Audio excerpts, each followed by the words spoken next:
Tačno ke ja sakam, Gorka ja svoja, Skoplje kaže mi.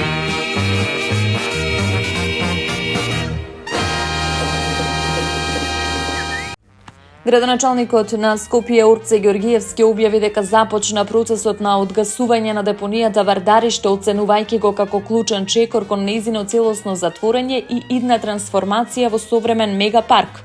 Реакцијата доаѓа откако деновиве повторно се активираше пожар на депонијата по пауза од околу 7 месеци, што предизвика загриженост кај граѓаните.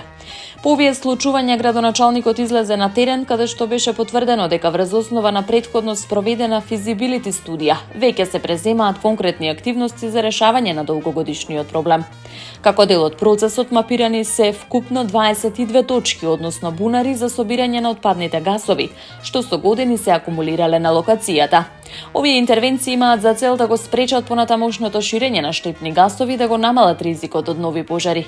Надлежните посочуваат дека одгасувањето е само прва фаза од поширокиот план кој предвидува постепена санација на просторот и негово претворање во зелена површина. Со тоа Вардариште би добило нова функција, простор за рекреација и подобар квалитет на живот за жителите на Скопје. Градските власти најавуваат дека активностите ќе продолжат и во наредниот период, со цел целосно решавање на проблемот кој со децении представува еколошки предизвик за главниот град. Од денеска во општина Кисела Вода започнува реконструкција на улицата Киро Фетак на делот кај мостот во вкрстувањето со Герника 10. Поради градежните активности оваа делница ќе биде целосно затворена за сообраќај во двата правци во наредните 6 месеци.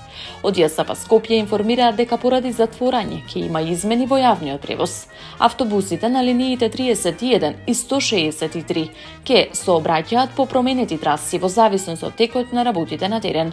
Според соопштението, овие линии ќе бидат пренасочени преку булеварите Србија и 12-та македонска бригада, како и по улицата Горно Лисиче во двата правци, со цел да се одржи редовното функционирање на јавниот превоз.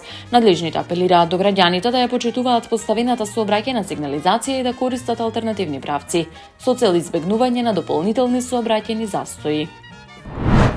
Градоначалничката на општина Кисела Вода Бети Стаменковска Драјковска информираше дека од утрово започнале со работа со силна механизација 11 скипови, 2 багери и 25 камиони кои на терен работеле со полн капацитет.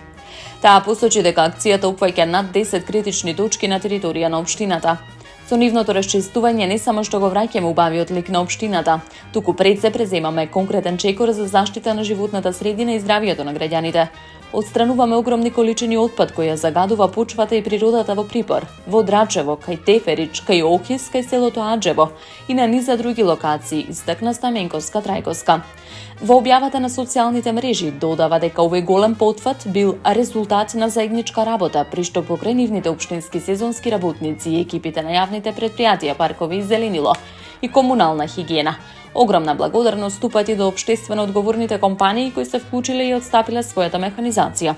Борбата за чиста животна средина е континуиран процес. Оваа масовна акција е огромен чекор напред кон враќање на редот во Кисела Вода, вели градоначалничката. Со поставувањето камен темелник во присуство на премиерот Кристијан Мицкоски, министерката за образование и наука Весна Јаневска и градоначалникот на општина Ѓорче Петров, Александар Стојковски, денеска официјално започна реализацијата на проектот за доградба на основното училиште Страшо Пинџур. Со доградбата училиштето добива современ функционален простор, проектиран како целина со постојниот објект, со што значително се подобруваат условите за изведување на наставата. Новиот дел ќе располага со 6 училници, со вкупен капацитет од околу 180 ученици, како и современи санитарни јазли, вклучително и простории прилагодени за лица со попреченост. Со реализацијата на овој проект се очекува значително подобрување на просторните услови, растеретување на постојните капацитети и подигнување на квалитетот на наставниот процес во согласност со современите стандарди во образованието, вели Стојковски. Проектот, појасни градоначалникот, опфаќа изградба на дополнителен влез во приземјето, со што ќе се подобри протокот на движење. Проектот се реализира во соработка помеѓу Министерството за образование и наука, кое ги обезбедува финансиските средства, проектната документација и изборот на изведувач, и општината Ѓорче Петров, која обезбедува урбанистичка и техничка документација. Доградбата има за цел унапредување на условите за изведување на наставата и создавање на предуслови за воведување на едносменска работа во училиштето. Вредноста на инвестицијата изнесува 36.700.000 динари со вклучен ДДВ. Таму е Скопје.